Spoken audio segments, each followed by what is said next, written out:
Rock stars, songwriters, the sidemen and women, music producers, and more join Dayna Steele each week to talk about the rock business. Slide into the booth and join the conversation. This is Dayna's Diner on Houston Radio Platinum. One of my favorite things to do on Dayna's Diner is talk to not the rock stars that you're used to me talking to all these years, but I'm in a position now where I can talk to anybody I want to. I always loved what was going on behind the scenes, whether it was the, settlement in the back office, if it was the marketing, the promotion, the transportation, and the side men and women that maybe never got the kind of attention that everybody else got. But the show would not go on without them. And definitely with my guest today, the show would not go on. And that is Danny Miranda, king of the bass, among other things. How are you? Good. How are you? I'm good. I'm good. Thank you so much for joining me today. Now let's go through some of the bands. Queen with Paul Rogers, Yeah. Meatloaf, most currently off and on for a million years now, Blue Oyster Cult. Right. Who am I leaving out? I played for a short while with Foghat, filling in for Craig McGregor, the bass player who was ill at the time. And unfortunately, he never was able to come back. He was just too ill. And unfortunately, he passed away.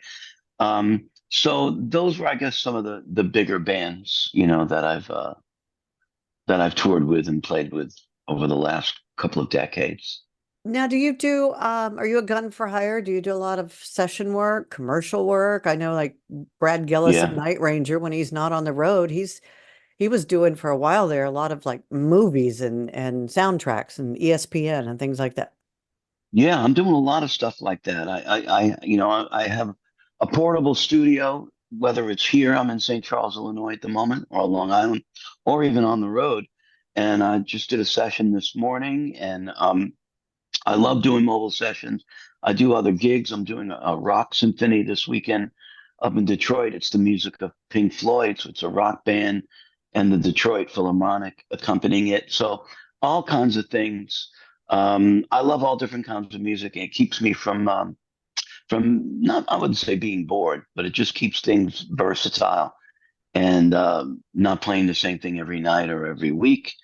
And I love staying home and recording music. I Isn't it love doing great that. to have a portable studio? I mean, I'm in Palm Springs right now, wrapping up a couple of weeks of a play, but I'm on the air, every Monday through Friday, Central, 10 to Mm, 2, back in Houston on an app. So I have all the it's equipment, carry it in a little bag, and off we go.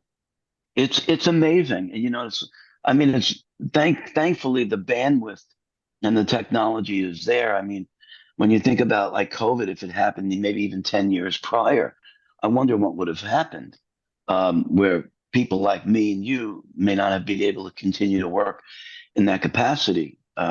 My first trip here, when COVID first hit, I drove from Long Island to Illinois, and because nobody was really flying, and I got a call while I'm driving to do a session, and I basically said, "Well, I'll be at my hotel in an hour," and I just brought my stuff up to the room and recorded in the middle of Ohio, where the whole world shut down. And so, thankfully, we have those options, and it's just convenient. It's cool.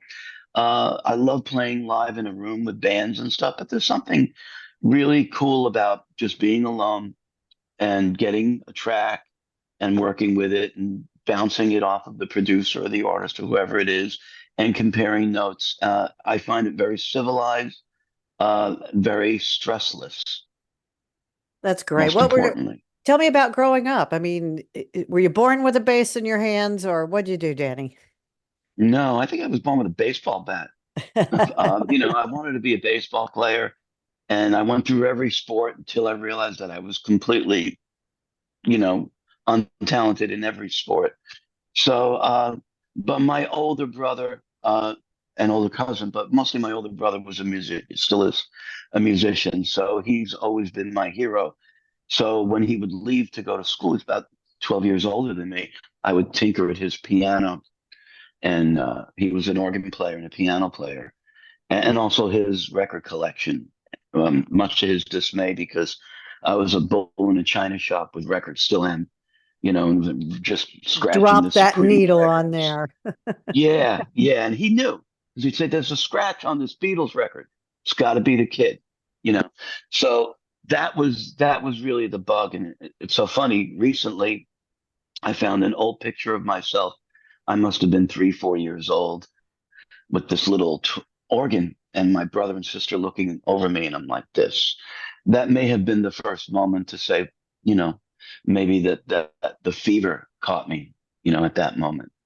And I'm still excited about it every day. I wake up and say, I can't believe I'm doing this for a living, and I still enjoy listening and playing music.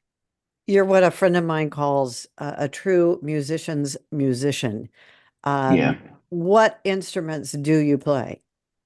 Well, I started out, I guess piano doesn't really count because I was just tinkering, but my first serious instrument was saxophone, alto saxophone. And then I moved to tenor saxophone. And I guess around the age of 13 or 14, um, I wanted to play guitar because the music that I started listening to was more guitar oriented. Um, I guess the first music that I could call my own in pop or rock was Elton John. And because, well, even to this day, my love affair with music begins and ends with him. Um, so I wasn't paying much attention to the bassist or the guitarist, but with Frampton and Led Zeppelin and the Yardbirds and everything, I wanted to play guitar, and then eventually got demoted to bass, like most of us did, and I just stuck with it. So I've always been a frustrated guitar player, and but I've been a bass player seriously since around maybe 15 years old, I guess.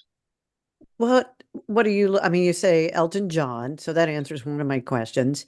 Who would you count as some of your other musical inspirations growing up? Your brother and Elton Well, John. Who else? okay. Other than him, uh, Motown, Motown. My brother and sister are older than me, so in the '60s, I have 45s or the radio.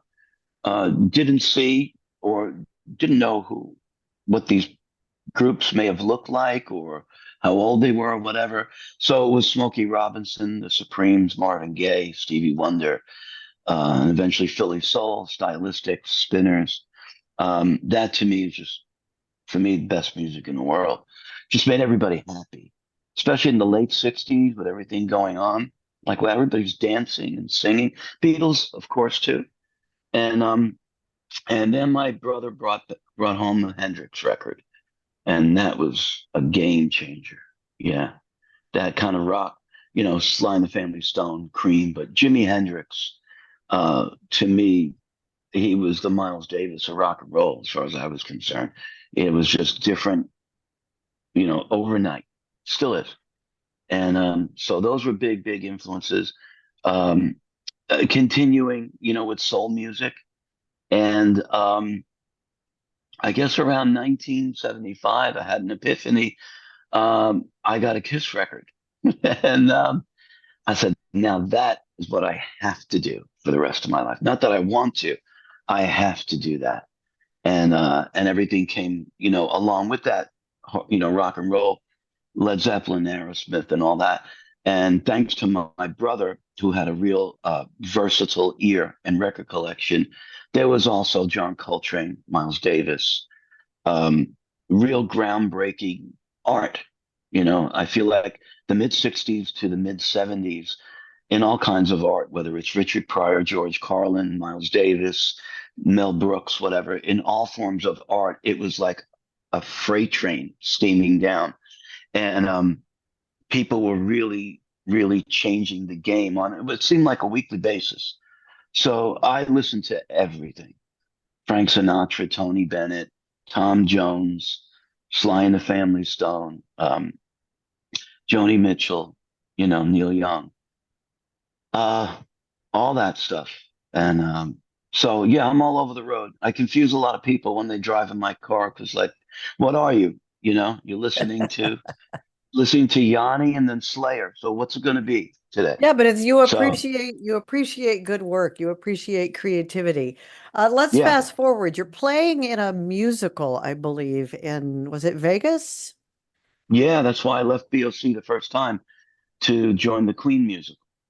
So you're playing in the Yeah, Queen musical, and and I'll let you tell the story, but somebody from Queen sees you. I mean, it's like, it's like a movie or whatever. You couldn't make this stuff up. yeah, it is. Yeah, friends of mine that were touring in Meatloaf's band, who I eventually got to play with too. They had a year or two off the road because Meatloaf used to do a lot of movies. And so they played in the pit band of this show called We Will Rock You, which had been a hit on London's West End. And it wasn't a play about Queen or Freddie. It was a futuristic show, but it featured all Queen music. So indirectly, I guess you could say. So they're like, okay, a year off the road playing rock and roll in a pit. Usually you're playing show music, Broadway music. And so something opened up, and they forced me to go out and audition. And I'm going, I don't know. I mean, I never thought about doing that. I thought I was a road musician. And so I said, okay, maybe get off the road for a year or so, probably do me good. I've been on the road for about a dozen years at that point. And like the ABBA show, like Mamma Mia, the Queen people are directly hands-on in it. So Brian May and Roger Taylor were there to audition every actor, every musician. They didn't just sign off on it. It's their body of work. It's their life's work. So I audition and the curtain goes up and there's Brian and Roger. And it's extremely intimidating because I had not met them yet. And there I am playing, under pressure or whatever, which is extremely frightening. I just felt like I was having a succession of heart attacks.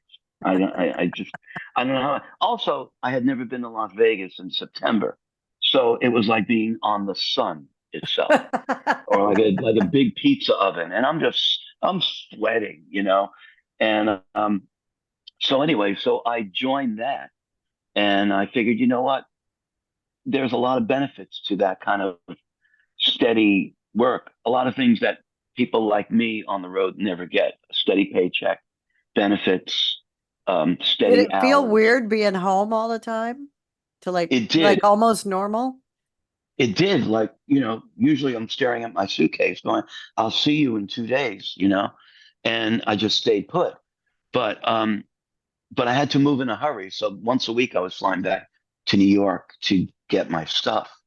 Um, I literally flew there on a dime and I had a week to learn everything and basically move. And I moved slow, so I didn't get to move much. So every week I was still going back, but it felt good. It felt really cool to just to go to work and know that there's a 15-minute drive, not a 2-hour drive to the airport. Sit there for 2 hours, get delayed. Not putting the road life down, but there's a lot of time that's unaccounted for that is ultimately wasted. So value of time changed for me a lot more, and it's something I still keep to this day. I try and not look at things as spare time or free time. It's just time. Oh, yeah, people think it's so glamorous and it's not. It's It's a not. lot of sit around and wait in airports, in hotels, backstage. Hmm. It's a lot Yeah, of sitting around and waiting. So, okay, yeah, now let's get to the next part of the story. They decide they actually need you in the actual Queen. yeah. That was weird. So I joined it. I joined We Will Rock You at the end of September, and everything's going along smoothly. It took me a while to get everything moved there, get my apartment, everything, and then shortly before Christmas time, Brian May comes to check in. The show just started. I joined, I think, the week of opening night, so the show was brand new. Make sure everything's okay. So he checked in with us and he mentioned that Queen is going to do some shows with Paul Rogers, but he's not sure if John Deacon is going to answer his door and actually come out of semi retirement. So I said, well, good luck. We were just making small talk. It was really nice to just go out and break bread with him. I got to know him as a person, and just a regular, really sweet, kind man. So about a month later, the show was hanging by a thread from day one. We were always in fear of being fired. And I always made a joke that if the show ended, uh, Brian would probably do the humane thing and probably call everyone personally and apologize and thank them. So I'm just sitting around one day and Brian calls me and I'm going, this is not good because we're not friends, you know? And and he says, you know that Queen is touring, right? I says, yes. Well, you know, we need a bass player. And I honestly thought he wanted names. I'd probably give him a short list, you know, because I'm not even English. What the hell do they want to do with me? So he says, he complimented the work I did with the show. And he said, we want you to do over here what you did there. And I said, I wasn't really following, It honestly. wasn't It didn't seem to computing. be, it wasn't computing because really it just wasn't computing. Until the tour manager called me and says, I need your passport, you know, aisle seat or a window. Well, okay. Now it's real. And then again, I think 5 days later, I was on a plane to England. I had literally just settled in my life in Las Vegas. And I remember saying to my parents, um, what's going on? And they're saying, where you keep moving further away, you know? And so I don't know. That's how it happened. That's so funny because, you know, Spike Edney, the keyboardist for Queen, one of my first guests on Dana's Diner, and he has almost the identical story. He goes in for an audition. He's expecting cattle call. Nobody else is there. They never ask him to play anything. They ask for his passport. They come back and they Hmm. say, you'll be on a plane to Rio on Tuesday. And he's like, well, what if the band doesn't like me? And they said, you'll be on a plane to London on Wednesday. You know, it was like, you know, Yeah, yeah. it got very surreal, but Well, I think that's the kind of person. I mean, Brian is extremely intelligent, and he's one of those people that he makes a decision, he makes it quickly, and you move on. It's like, yeah, so yeah, that's and yeah, fantastic. he's wonderful like that. And actually, Spike, I have to say, was instrumental in this too, because when I auditioned, it was the day or two before opening night. They had a bass player that they were letting go. So it was having a big opening night party at the pool at the Paris Hotel. And they flew a lot of people in, like Steve Lukather, Chad Smith, Betancourt, Meatloaf, Steve Vai. And after my audition, Spike was the MD getting this pool of people together to play Queen, Led Zeppelin, whatever. Um, and who was supposed to be the bass player? Glenn Hughes. He's supposed to be the house bass players. Roger on drums, Brian with all his friends, and different singers and guitar players. And Glenn missed his flight. So John Michelli, bless his heart, says, "Hey, Danny's here. What has he got to do?" You know, and but I didn't know a lot of these songs, whether they Queen songs or whatever. But John is like, "Get in my van, get a piece of paper out, and chart this stuff out."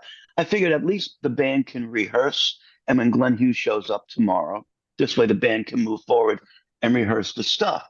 That I'm convinced got me the Queen gig more than the We Will Rock You audition because my We Will Rock You audition was a piano player, a drummer, and a guitar player. And it's great. You can read the chart, the song. This is hitting it with Chad Smith and Eric Singer and Steve Lukather. And like Roger's, like, let's just make some noise. And Roger kept pointing to me, like, I like you. I like playing with you. Because it had nothing to do with the fact that how many mistakes I may have made in whether it's Stone Cold Crazy or when a levee breaks, didn't matter. It's the energy. And they probably thought, oh, okay, I like being in a room and sweating it with this guy. That I am convinced to this day, because even Spike said, just learn the stuff, whatever. And he's a great MD. And at least they had a bass player there. And Spike said, yeah, let's just, we can't rehearse 40 musicians without a bass player. It's a mess, half a mess anyway. And I'm convinced that that's what got me the Queen gig. Because I said when I went home, I'm going, I don't even care if I got the We Will Rock You gig.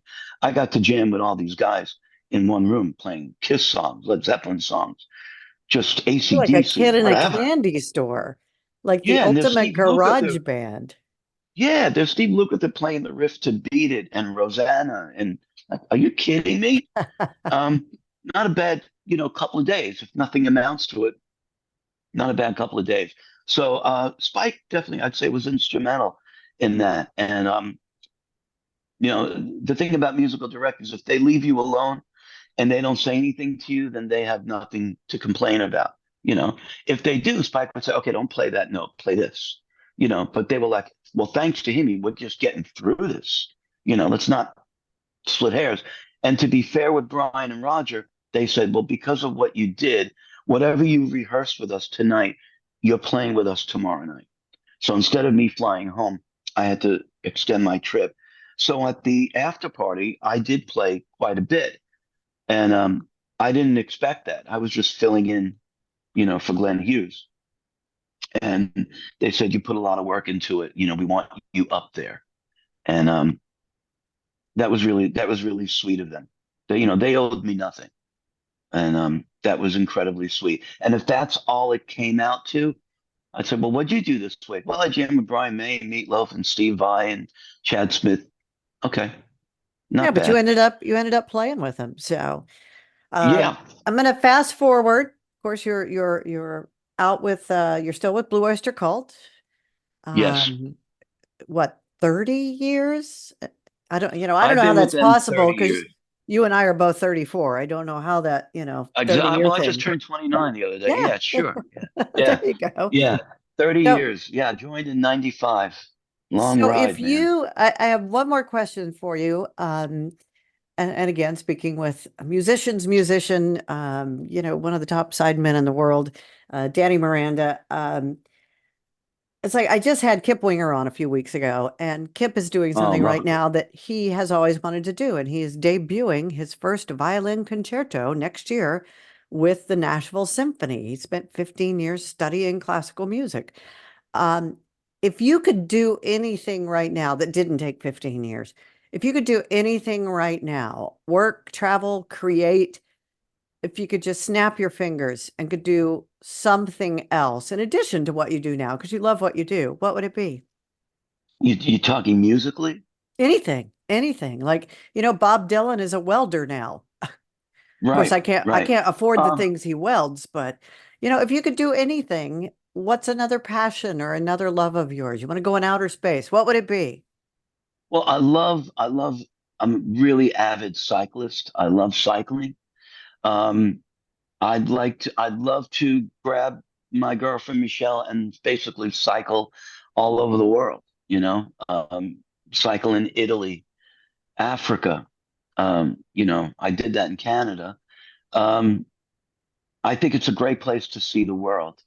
Um, from being in an airplane for more than half my life, you don't see anything. Um, and I like the changes you see in the terrains and the environment. I would love to do that, and to also record and write everywhere. Cycle, and you're in the middle of Alberta or South Africa or something, and then be with the musicians there and break bread with them and make music with them. That would be a real dream for me. For someone who enjoys being isolated, like I love recording in a room all by myself, I would love to do that at the other extreme. So I think that would be a big dream for me. And or to join Led Zeppelin, that. You've been listening to Dayna's Diner, a weekly conversation with the men and women who created your favorite classic hits.